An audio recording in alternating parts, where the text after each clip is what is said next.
नमस्कार, मैं हूं इंद्र मोहन। राजस्थान की सियासत अब हाईकोर्ट और सुप्रीम कोर्ट के बाद राजभवन में शिफ्ट हो गई। अशोक गहलोत अपने समर्थक विधायकों के साथ राजभवन में धरने पर बैठे। वो लगातार राज्यपाल से यह मांग कर रहे हैं कि विधानसभा का सत्र बुलाया जाए। इस वीडियो में मैं आपको यह बताऊंगा कि आखिर यह पूरा ड्रामा राजभवन क्यों शिफ्ट किया गया है। दरअसल संवैधानिक नियम यह कहता है कि अगर विधायक दल के नेता लगातार राज्यपाल को 2 बार विधानसभा सत्र बुलाने के लिए कहते हैं तो दूसरी बार में राज्यपाल बाध्य होते हैं विधानसभा सत्र को बुलाने के लिए, यानी कि उन्हें विधानसभा सत्र बुलाना ही होता है। ऐसे में अशोक गहलोत बार बार ये चाह रहे हैं कि किसी तरीके से विधानसभा में शक्ति प्रदर्शन हो जाए। इसके जरिए वो जो बागी विधायक हैं उनके सदस्यता भी जा सकती है, साथ ही वो साबित कर सकते हैं कि उनके पास नंबर है और वो ही सरकार में बने रहेंगे। हालांकि आज जो हाईकोर्ट और सुप्रीम कोर्ट से कहा गया उसके बाद कहीं ना कहीं अशोक गहलोत बैकफुट पर, और सचिन पायलट गुट के लिए फिलहाल ये राहत की बात है। बार बार राजस्थान के जो विधानसभा के सभापति हैं सीपी जोशी, उन्होंने लगातार कहा है कि विधानसभा सत्र उन्हें बुलाने दिया जाए। लेकिन आज जब अशोक गहलोत ने राज्यपाल से मुलाकात की, उस मुलाकात में राज्यपाल की तरफ से ये कहा गया है कि फिलहाल कोरोना का संक्रमण बढ़ रहा है और कुछ विधायक संक्रमित भी हैं। ऐसे में यह विधानसभा सत्र बुलाना ठीक नहीं होगा। वहीं जो खबर निकल कर आ रही है वो यह भी है कि राज्यपाल लगातार कानूनी सलाह ले रहे हैं कि आखिर इस विधानसभा सत्र को कैसे बुलाया जाए, और अगर विधानसभा में फ्लोर टेस्ट की बात आई तो अशोक गहलोत कैसे फ्लोर टेस्ट करेंगे।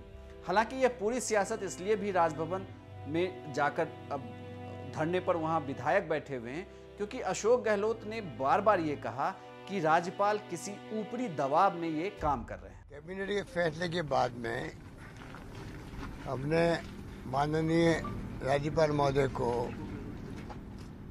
कल पत्र भेज के रिक्वेस्ट करी कि हम चाहते हैं कि असेंबली के सेशन बुलाएं और उसके अंदर डिस्कशन करें सारी पॉलिटिकल सिचुएशन को भी, कोरोना को भी, और लॉकडाउन के बाद में जो स्थिति बनी है आर्थिक रूप से उसको भी। हमें उम्मीद थी कि रात को ही वो आदेश जारी कर देंगे असेंबली बुलाने के। रात भर इंतजार किया पर अभी तक कोई जवाब नहीं आया उनका। ये हमारे समझ के परे है। सिंपल प्रोसेस जो अपनाया जाता है और गवर्नर साहब को आदेश देना ही पड़ता है, उसको रोकने कोई कारण नहीं है। हमारा मानना है कि ऊपर से दबाव के कारण से मजबूरी में वो अभी असेंबली बुलाने के लिए निर्देश नहीं दे रहे हैं। इस बात का हमें बहुत दुख है।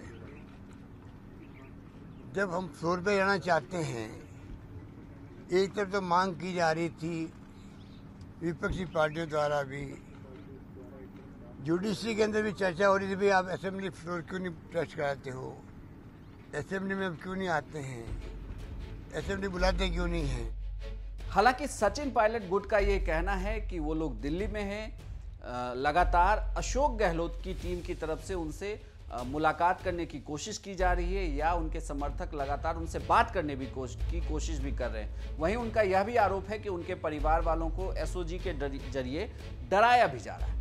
ऐसे में अब देखना होगा कि आने वाले दिनों में राज्यपाल क्या फैसला लेते हैं, अशोक गहलोत का आगे का कदम क्या होता है, और क्या सचिन पायलट मीडिया के सामने आएंगे और अपनी बात कहेंगे, क्योंकि सचिन पायलट अभी तक मीडिया के सामने नहीं आए। जिस दिन से उन्होंने बागी तेवर दिखाया है उस दिन से वो लगातार ट्विटर या सूत्रों के हवाले से खबर निकल कर आ जाती है, लेकिन वो सीधे से मीडिया को अभी तक उन्होंने फेस नहीं किया। 1-2 चैनलों को उन्होंने इंटरव्यू दिया था, लेकिन उसके बाद वो बिल्कुल चुप है। हालांकि हाईकोर्ट और सुप्रीम कोर्ट में अब यह मामला है। ऐसे में फिलहाल स्टे लगा दिया गया है, तो उनके विधायक जो समर्थक सचिन पायलट के समर्थक विधायक हैं वो फिलहाल बचे रह जाएंगे। लेकिन मुश्किल यह है कि आखिर अगर विधानसभा सत्र बुला लिया जाता है या दूसरी बार जब अशोक गहलोत राज्यपाल से विधानसभा सत्र बुलाने के लिए गुजारिश करेंगे तब क्या होगा? तब फ्लोर टेस्ट पर आखिर सचिन पायलट गुट के विधायक और अशोक गहलोत गुट के विधायक कैसे आमना सामना करेंगे? तो राजस्थान की सियासत में बहुत कुछ चल रहा है, लगातार हमारी नज़र बनी हुई है राजस्थान की सियासत।